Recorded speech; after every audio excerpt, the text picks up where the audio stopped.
Kumusta kabayan? Kung pagod ka na sa kakayod sa abroad pero pag-uwi parang walang nangyari, para sa'yo to. Kasi ngayon, bubuksan natin ang 5 nakakamatay na bitag sa pera na pumipigil sa'yo na umasenso. Tara, himayin natin to. Unang tanong, at sagutin mo sa isip mo, ilang taon ka na ba dyan? 5? 10? Baka 15 na. Grabe, ang bilis ng panahon oh. Okay, pangalawang tanong.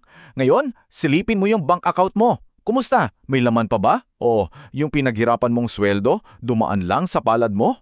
At heto na, ang tanong na paulit-ulit mong tinatanong sa sarili mo, saan napunta ang lahat ng yon? Alam mo, kung pamilyar na pamilyar ka sa cycle na to, sweldo, padala, gastos, tapos repeat, hindi ka nag-iisa. Yan ang gulong na kinasasadlakan ng marami. Pero ang good news, may paraan para makawala dyan. At yan ang pag-uusapan natin. Game! Simulan natin sa pinakaugat ng lahat ng problema. Ang unang pagkakamali, yung sumabak ka sa abroad nang walang kahit anong financial plan. Ito yung pakiramdam, di ba? Parang hamster ka sa gulong. Takbo ka ng takbo, pagod na pagod ka na, pero pagtingin mo sa paligid, andon ka pa rin sa parehong lugar. Yan ang resulta ng bahala na mindset. Basta makapagpadala, okay na. Pero hindi. So, paano ka bababa sa gulong na yan? Kailangan mo ng plano. Isipin mo to. Sa unang taon, ang goal mo maging debt-free. Wala ng utang. Sa loob ng 5 taon, dapat may nabili ka ng asset, kahit maliit na lupa o condo unit. At sa loob ng 10 taon, dapat plansado na yung exit plan mo para makauwi for good. Tingnan mo, pag may direksyon ng pera mo, nagiging yaman yan. Dumako naman tayo sa pangalawang kalaban na napakabigat. Mistake number 2, yung kahit dolyar na ang saod, lunod ka pa rin sa utang. Kasi 'di ba karamihan sa atin umaalis ng Pilipinas na may utang na agag. Sa placement fee, sa credit card, kung saan-saan. Akala natin, madali na yung bayaran.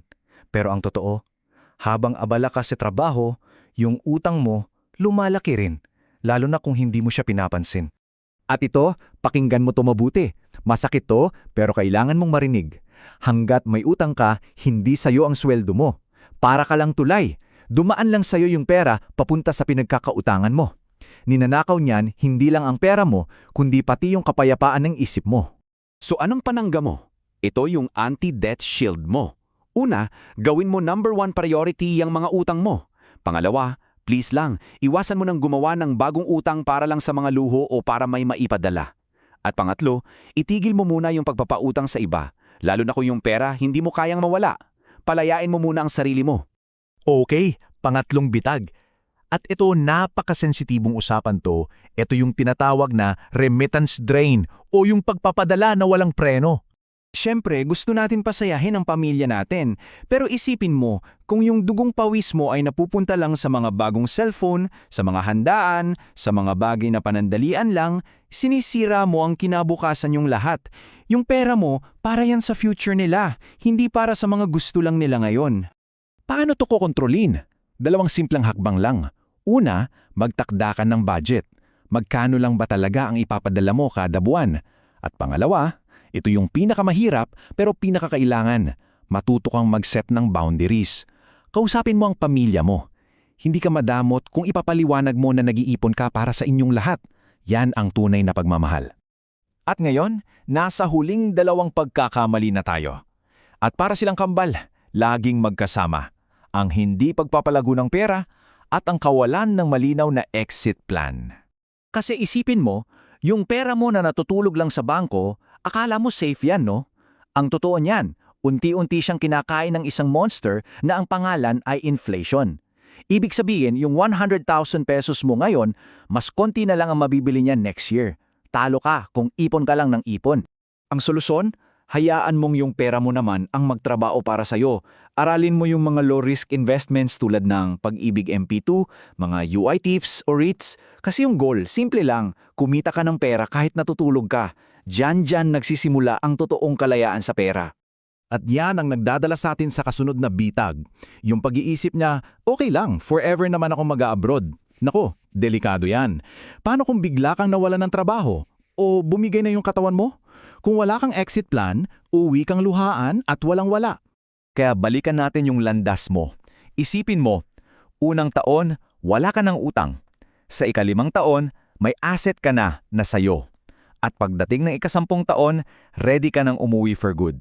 Hindi dahil napilitan ka, kundi dahil pinili mo, dahil kaya mo na. Ang sarap sa pakiramdam nun, di ba? Kasi sa huli, ang buong usapan na to, hindi lang naman tungkol sa pera. Ito ay tungkol sa iwan mong legacy at higit sa lahat, sa sarili mong kalayaan. So tandaan natin ulit, ito ang 5 bitag na iiwasan mo. Walang plano, walang tigil na utang, walang preno sa padala, walang investments, at walang exit plan. Ang pag-iwas mo sa 5 na yan, ang susi mo. Tandaan mo to, kabayan. Matagal ka ng bayani para sa pamilya mo. Check na yan. Pero ang tunay na goal, ang next level, ay ang maging isang taong malaya. Malaya sa pera, malaya sa utang, malayang piliin ang buhay na gusto mo. Kaya iiwan ko sa iyo ang tanong na to. Dahil sa sakripisyo mo, nabuo mo ang kasalukuyan ng pamilya mo. Ngayon, para naman sa sarili mong kinabukasan, ano ang itinatayo mo?